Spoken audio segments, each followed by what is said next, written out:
ಗೃಹಲಕ್ಷ್ಮಿಯರೇ ಗಮನಿಸಿ, ನಿಮ್ಮ ಕೈಗೆ ಬರ್ತಿದ್ದ 2,000 ರೂಪಾಯಿ ಇನ್ಮುಂದೆ ನಿಮ್ಮ ಭವಿಷ್ಯವನ್ನೇ ಬದಲಾಯಿಸಬಹುದೇ? ಉಚಿತ ಯೋಜನೆ ಎಂದು ಟೀಕೆಗೆ ಗುರಿಯಾಗಿದ್ದ ಗೃಹಲಕ್ಷ್ಮಿ ಈಗ ಬ್ಯಾಂಕ್ ಆಗ್ತಿದೆಯಂತೆ. ಮಹಿಳೆಯರೇ ಷೇರುದಾರರು, ಮಹಿಳೆಯರೇ ನಿರ್ದೇಶಕರು, ಮಹಿಳೆಯರಿಗೆ ಕಡಿಮೆ ಬಡ್ಡಿ ದರ ಸಾಲ. ಆದ್ರೆ ಇತ್ತ 80 ಕೋಟಿ ರೂಪಾಯಿ ಗೊಂದಲವು ಬೆಳಕಿಗೆ ಬಂದಿದೆ. ಹಾಗಾದ್ರೆ ಇದು ನಿಜವಾದ ಆರ್ಥಿಕ ಕ್ರಾಂತಿಯೇ ಅಥವಾ ಮತ್ತೊಂದು ರಾಜಕೀಯ ಮಾಸ್ಟರ್ ಸ್ಟ್ರೋಕ್? ಗೃಹಲಕ್ಷ್ಮಿಯರ ಭವಿಷ್ಯವನ್ನ ನಿರ್ಧರಿಸಬಲ್ಲ ಈ ದೊಡ್ಡ ನಿರ್ಧಾರ ಏನು? ಈ ಬ್ಯಾಂಕ್ ನಿಮ್ಮ ಉಳಿತಾಯವನ್ನು ಕೋಟ್ಯಾಂತರ ಬಂಡವಾಳವಾಗಿ ರೂಪಿಸಬಹುದೇ ಅಥವಾ ಹೊಸ ನಿಯಮಗಳು ನಿಮ್ಮ ಮೇಲೆಯೇ ಭಾರವಾಗಬಹುದೇ? ಸಚಿವ ಸಂಪುಟದ ಮಹತ್ವದ ತೀರ್ಮಾನಕ್ಕೂ ಮುನ್ನ ಸತ್ಯ ಏನು, ಲಾಭ ನಷ್ಟ ಏನು ಎಂಬ ಸಂಪೂರ್ಣ ಮಾಹಿತಿ ಕೊಡ್ತಾ ಹೋಗ್ತೀವಿ ಇವತ್ತಿನ ಸ್ಪೆಷಲ್ ನಲ್ಲಿ. ಗೃಹಲಕ್ಷ್ಮಿಯರಿಗೊಂದು ಮತ್ತೊಂದು ಭರ್ಜರಿ ಗುಡ್ ನ್ಯೂಸ್. ಕೇವಲ 2,000 ರೂಪಾಯಿ ಸಹಾಯಕ್ಕೆ ಸೀಮಿತವಾಗಿದ್ದ ಗೃಹಲಕ್ಷ್ಮಿ ಯೋಜನೆ ಈಗ ಆರ್ಥಿಕ ಸಬಲೀಕರಣದ ದೊಡ್ಡ ವೇದಿಕೆಯಾಗಲು ಹೆಜ್ಜೆ ಹಾಕ್ತಿದೆ. ಮಹಿಳೆಯರ ಕೈಯಲ್ಲಿ ಹಣ ಮಾತ್ರವಲ್ಲ, ಹಣದ ಮೇಲೆ ನಿಯಂತ್ರಣವೂ ಇರಲಿ ಎನ್ನುವ ಉದ್ದೇಶದಿಂದ ಗೃಹಲಕ್ಷ್ಮಿ ಸಹಕಾರಿ ಬ್ಯಾಂಕ್ ರೂಪ ಪಡೆಯುತ್ತಿದೆ.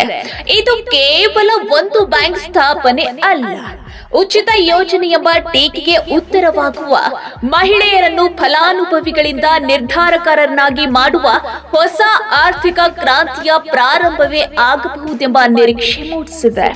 ಪಂಚ ಗ್ಯಾರಂಟಿಗಳಲ್ಲೊಂದು ಆದ ಗೃಹಲಕ್ಷ್ಮಿ ಯೋಜನೆ ಈಗ ಮತ್ತೊಂದು ಹಂತಕ್ಕೇರಿದೆ. ರಾಜ್ಯ ಕಾಂಗ್ರೆಸ್ ಸರ್ಕಾರದ ಮಹತ್ವಾಕಾಂಕ್ಷಿ ಯೋಜನೆಗಳಲ್ಲಿ ಪ್ರಮುಖವಾದ ಈ ಯೋಜನೆಯ ಮುಂದುವರಿದ ಭಾಗವಾಗಿ ಗೃಹಲಕ್ಷ್ಮಿ ಸಹಕಾರಿ ಬ್ಯಾಂಕ್ ಆರಂಭಿಸಲು ಸರ್ಕಾರ ತಯಾರಿ ನಡೆಸಿದೆ. ಮಹಿಳೆಯರ ಆರ್ಥಿಕ ಸಬಲೀಕರಣಕ್ಕೆ ನೂತನ ಅಧ್ಯಾಯ ಬರೆಯುವ ಉದ್ದೇಶದಿಂದ ಈ ಬ್ಯಾಂಕ್ ಸ್ಥಾಪನೆಗೆ ಅಗತ್ಯವಾದ ಉಪವಿಧಿಗಳಿಗೆ ಸಚಿವ ಸಂಪುಟ ಸಭೆಯಲ್ಲಿ ಅನುಮೋದನೆ ದೊರೆಯುವ ಸಾಧ್ಯತೆ ಇದೆ. ಮುಖ್ಯಮಂತ್ರಿ ಸಿದ್ದರಾಮಯ್ಯ ಅವರ ಅಧ್ಯಕ್ಷತೆಯಲ್ಲಿ ನಡೆಯುವ ಸಚಿವ ಸಂಪುಟ ಸಭೆಯಲ್ಲಿ ಈ ವಿಷಯ ಚರ್ಚೆಗೆ ಬರಲಿದ್ದು, ಸೂಕ್ತ ನಿರ್ಣಯ ಕೈಗೊಳ್ಳಲಾಗುತ್ತದೆ ಎಂಬ ಮಾಹಿತಿ ಲಭ್ಯವಾಗಿದೆ.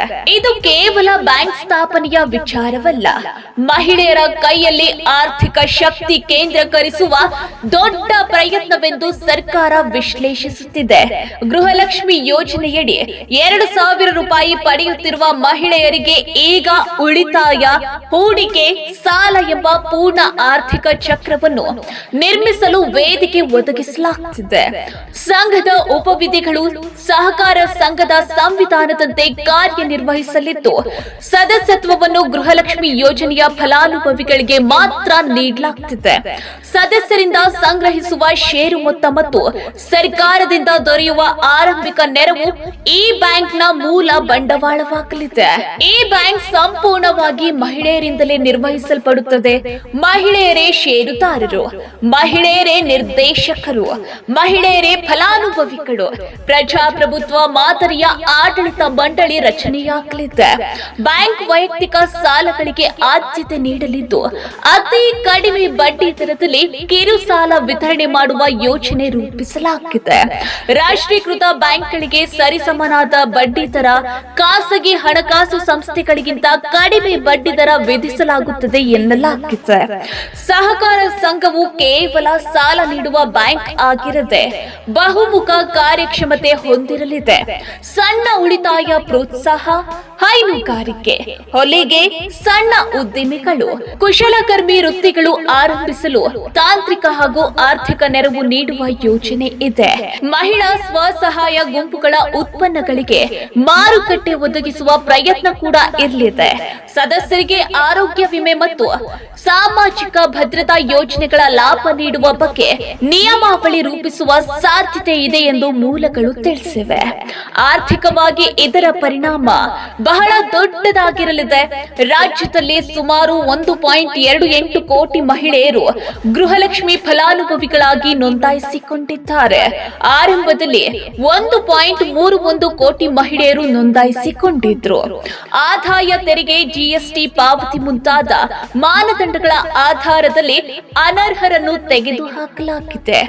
ಈಗ ಈ ಮಹಿಳೆಯರಲ್ಲಿ ಪ್ರತಿಯೊಬ್ಬರು 2,000 ರೂಪಾಯಿಯಲ್ಲಿ ಸ್ವಲ್ಪ ಭಾಗವನ್ನು ಷೇರು ಅಥವಾ ಉಳಿತಾಯವಾಗಿ ಇಟ್ರೆ ಆ ಬಂಡವಾಳವನ್ನು ಪುನಃ ಮಹಿಳೆಯರಿಗೆ ಸಾಲವಾಗಿ ನೀಡುವುದರಿಂದ ಆರ್ಥಿಕ ಚಕ್ರ ಸುಗಮವಾಗಲಿದೆ. ಗ್ರಾಮೀಣ ಪ್ರದೇಶಗಳಲ್ಲಿ ಅನೇಕ ಮಹಿಳೆಯರು ತುರ್ತು ಅವಶ್ಯಕತೆಗಾಗಿ ಖಾಸಗಿ ಲೇವಾದೇವಿದಾರರು ಅಥವಾ ಮೀಟರ್ ಬಡ್ಡಿಯವರನ್ನ ಅವಲಂಬಿಸುತ್ತಾರೆ.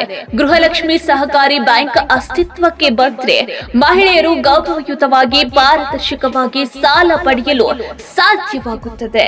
ಸಾಲದ ಮೊತ್ತ 30,000 ರೂಪಾಯಿಯಿಂದ 3 ಲಕ್ಷ ರೂಪಾಯಿವರೆಗೆ ಇರಲಿದ್ದು ಕೃಷಿ, ಹೈನುಗಾರಿಕೆ, ಮಕ್ಕಳ ವಿದ್ಯಾಭ್ಯಾಸ, ವಾಹನ ಖರೀದಿ, ಸಣ್ಣ ಉದ್ಯಮ ಪ್ರಾರಂಭ ಮುಂತಾದ ಅಗತ್ಯಗಳಿಗೆ ಬಳಸಿಕೊಳ್ಳಬಹುದು. ಬ್ಯಾಂಕ್ ಸದಸ್ಯತ್ವ ಪಡೆಯಲು 1,000 ರೂಪಾಯಿ ಪಾವತಿಸಿ ಷೇರುದಾರರಾಗಬೇಕು. ನಂತರ ಪ್ರತಿ ತಿಂಗಳು 200 ರೂಪಾಯಿ ಕಡ್ಡಾಯ ಠೇವಣಿ ಇರಬೇಕು. 6 ತಿಂಗಳು ಪೂರ್ಣಗೊಳಿಸಿದ ನಂತರ ಸಾಲ ಪಡೆಯಲು ಅರ್ಹತೆ ಸಿಗುತ್ತದೆ. ಸಂಪೂರ್ಣ ನಗದು ರಹಿತ ವ್ಯವಹಾರ ನಡೆಯಲಿದೆ. ಸಂಘಕ್ಕೆ ಸೇರಲು ಯಾವುದೇ ಒತ್ತಡ ಇಲ್ಲ ಎಂದು ಸರ್ಕಾರ ಸ್ಪಷ್ಟಪಡಿಸಿದೆ.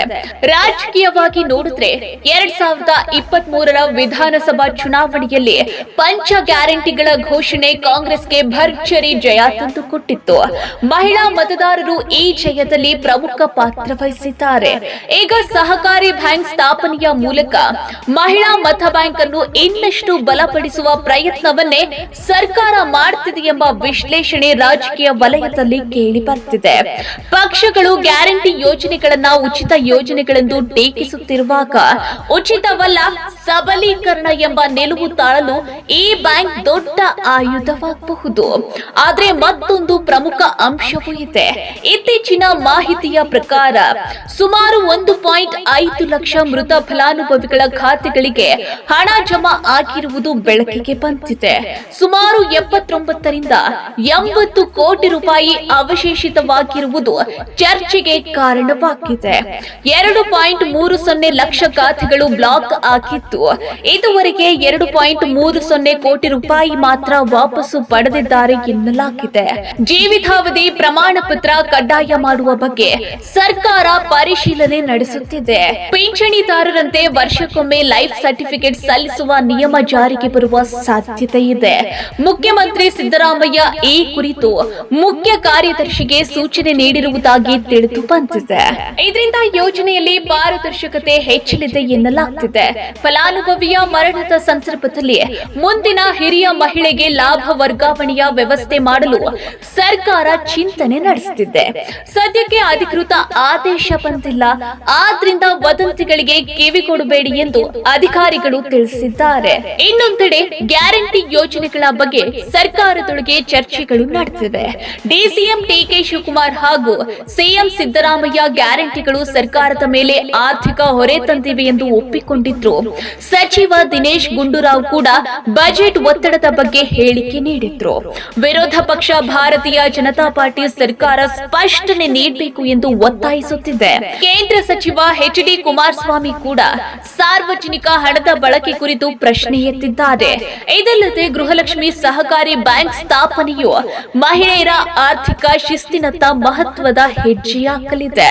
ಪ್ರತಿ ಮಾಸ ಕಡ್ಡಾಯವಾಗಿ 200 ರೂಪಾಯಿ ಠೇವಣಿ ಇಡುವ ವ್ಯವಸ್ಥೆ ಮಹಿಳೆಯರಲ್ಲಿ ಉಳಿತಾಯದ ಅಭ್ಯಾಸವನ್ನು ಬೆಳೆಸಲಿದೆ. ದೀರ್ಘಾವಧಿಯಲ್ಲಿ ಇದು ಸಣ್ಣ ಸಣ್ಣ ಮೊತ್ತಗಳನ್ನ ದೊಡ್ಡ ಬಂಡವಾಳವಾಗಿ ರೂಪಿಸುವುದಕ್ಕೆ ನೆರವಾಗಲಿದೆ. ಮಹಿಳೆಯರು ತಮ್ಮ ಹಣದ ನಿರ್ವಹಣೆಯಲ್ಲಿ ಹೆಚ್ಚು ಜವಾಬ್ದಾರಿಯುತವಾಗುವ ಸಾಧ್ಯತೆ ಇದೆ. ಇದು ಕುಟುಂಬದ ಆರ್ಥಿಕ ಸ್ಥಿರತೆಗೂ ಧನಾತ್ಮಕ ಪರಿಣಾಮ ಬೀರುತ್ತದೆ. ಡಿಜಿಟಲ್ ವ್ಯವಹಾರಗಳಿಗೆ ಒತ್ತು ನೀಡಲಾಗುತ್ತಿರುವುದು ಮತ್ತೊಂದು ಪ್ರಮುಖ ಅಂಶ. ಸಂಪೂರ್ಣ ನಗದು ರಹಿತ ವ್ಯವಸ್ಥೆ ಅಳವಡಿಸಿದ್ರೆ ಹಣದ ವ್ಯವಹಾರದಲ್ಲಿ ಪಾರದರ್ಶಕತೆ ಹೆಚ್ಚುತ್ತದೆ. ಮಧ್ಯವರ್ತಿಗಳ ಹಸ್ತಕ್ಷೇಪ ಕಡಿಮೆಯಾಗುತ್ತದೆ. ಗ್ರಾಮೀಣ ಭಾಗದ ಮಹಿಳೆಯರು ಡಿಜಿಟಲ್ ಬ್ಯಾಂಕಿಂಗ್ ಕಲಿಯುವ ಅವಕಾಶ ಸಿಗುತ್ತದೆ. ಇದರಿಂದ ಆರ್ಥಿಕ ಒಳಗೊಳ್ಳುವಿಕೆ ಮತ್ತಷ್ಟು ಬಲಪಡಲಿದೆ. ಬರಲಿದೆ. ರಾಜ್ಯ ಮಟ್ಟದಲ್ಲಿ ಈ ಬ್ಯಾಂಕ್ ಯಶಸ್ವಿ ಯಾತ್ರೆ ಭವಿಷ್ಯದಲ್ಲಿ ಜಿಲ್ಲಾವಾರು ಅಥವಾ ತಾಲೂಕು ಮಟ್ಟದಲ್ಲಿಯೂ ಶಾಖೆಗಳು ಸ್ಥಾಪನೆಯಾಗುವ ಸಾಧ್ಯತೆ ಇದೆ. ಮಹಿಳಾ ಸ್ವಸಹಾಯ ಗುಂಪುಗಳು ನೇರವಾಗಿ ಸಹಕಾರಿ ಬ್ಯಾಂಕ್ನೊಂದಿಗೆ ಸಂಪರ್ಕ ಹೊಂದಿದ್ರೆ ಸಾಲ ಮರುಪಾವತಿ ವ್ಯವಸ್ಥೆ ಇನ್ನಷ್ಟು ಸುಗಮವಾಗಬಹುದು. ಸಂಘಟಿತ ರೀತಿ ಹಣದ ಚಲಾವಣೆ ನಡೆದ್ರೆ ಮಹಿಳಾ ಉದ್ಯಮಿತ್ವಕ್ಕೆ ಹೊಸ ವೇದಿಕೆ ಸಿಗುತ್ತದೆ.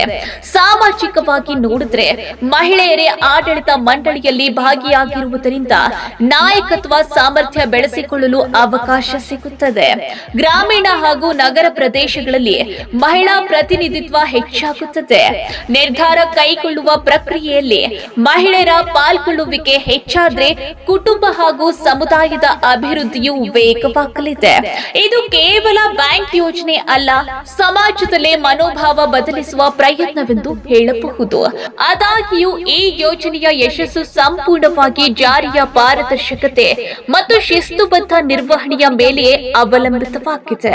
ಮೃತ ಫಲಾನುಭವಿಗಳ ಖಾತೆಗಳಿಗೆ ಹಣ ಜಮಾ ಆಗಿರುವಂತಹ ಘಟನೆಗಳು ಮರುಕಳಿಸದಂತೆ ಕಟ್ಟುನಿಟ್ಟಿನ ನಿಯಂತ್ರಣ ಅಗತ್ಯ. ಲೈಫ್ ಸರ್ಟಿಫಿಕೇಟ್ ಅಥವಾ ಬಯೋಮೆಟ್ರಿಕ್ ಪರಿಶೀಲನೆ ಮುಂತಾದ ಕ್ರಮಗಳನ್ನು ಜಾರಿಗೆ ತಂದ್ರೆ ವಿಶ್ವಾಸಾರ್ಹತೆ ಹೆಚ್ಚುತ್ತದೆ. ಸರ್ಕಾರ ಈ ಸವಾಲುಗಳನ್ನು ಸಮರ್ಥವಾಗಿ ಎದುರಿಸಿದ್ರೆ ಗೃಹಲಕ್ಷ್ಮಿ ಸಹಕಾರಿ ಬ್ಯಾಂಕ್ ನಿಜಕ್ಕೂ ಮಹಿಳಾ ಸಬಲೀಕರಣದ ಮಾದರಿ ಯೋಜನೆಯಾಗಿ ದೇಶದ ಗಮನ ಸೆಳೆಯುವ ಸಾಧ್ಯತೆ ಇದೆ. ಒಟ್ಟಾರೆ ನೋಡಿದ್ರೆ ಗೃಹಲಕ್ಷ್ಮಿ ಸಹಕಾರಿ ಬ್ಯಾಂಕ್ ಮಹಿಳೆಯರ ಕೈಯಲ್ಲಿ ಆರ್ಥಿಕ ಶಕ್ತಿಯನ್ನ ಕೇಂದ್ರೀಕರಿಸುವ ಮಹತ್ವದ ಹೆಜ್ಜೆಯಾಗಬಹುದು. ಇದು ಸಬಲೀಕರಣದ ಹೊಸ ಅಧ್ಯಾಯವಾಗುತ್ತದೆಯೇ ಅಥವಾ ಆರ್ಥಿಕ ಒತ್ತಡದ ನಡುವೆಯೇ ಮತ್ತೊಂದು ಸವಾಲಾಗುತ್ತದೆಯೇ? ಅಂತಿಮ ನಿರ್ಧಾರ ಈಗ ಸಚಿವ ಸಂಪುಟ ಸಭೆಯ ಮೇಲೆ ಇದೆ. ಒಟ್ನಲ್ಲಿ ಗೃಹಲಕ್ಷ್ಮಿ ಸಹಕಾರಿ ಬ್ಯಾಂಕ್ ಕೇವಲ ಮತ್ತೊಂದು ಯೋಜನೆ ಅಲ್ಲ, ಇದು ಮಹಿಳೆಯರ ಕೈಯಲ್ಲಿ ಆರ್ಥಿಕ ಶಕ್ತಿಯನ್ನ ಇಡುವ ದೊಡ್ಡ ಪ್ರಯತ್ನ. ಹಣ ನೀಡುವುದು ಒಂದೇ ಹಂತ, ಆದ್ರೆ ಆ ಹಣದಿಂದ ಸ್ವಾವಲಂಬನೆ ಕಟ್ಟುವುದು ನಿಜವಾದ ಗುರಿ. ಈ ಯೋಜನೆ ಮಹಿಳೆಯರ ಬದುಕನ್ನ ಬದಲಿಸುವ ಆರ್ಥಿಕ ಕ್ರಾಂತಿಯೇ ಆಗುತ್ತದೆಯೇ ಅಥವಾ ಆರ್ಥಿಕ ಹೊರೆ ಮತ್ತು ನಿರ್ವಹಣಾ ಸವಾಲುಗಳ ನಡುವೆ ಮತ್ತೊಂದು ಪರೀಕ್ಷೆಯೇ ಆಗುತ್ತದೆಯೇ? ಅಂತಿಮ ತೀರ್ಮಾನ ಸರ್ಕಾರದ ಜಾರಿಗೆ, ಪಾರದರ್ಶಕತೆಗೆ ಮತ್ತು ನಿಮ್ಮ ಭಾಗವಹಿಸುವಿಕೆಗೆ ಅವಲಂಬಿತ. ಗೃಹಲಕ್ಷ್ಮಿಯರೇ, ಇದು ನಿಮ್ಮ ಬ್ಯಾಂಕ್, ನಿಮ್ಮ ಭವಿಷ್ಯ, ನಿಮ್ಮ ನಿರ್ಧಾರ.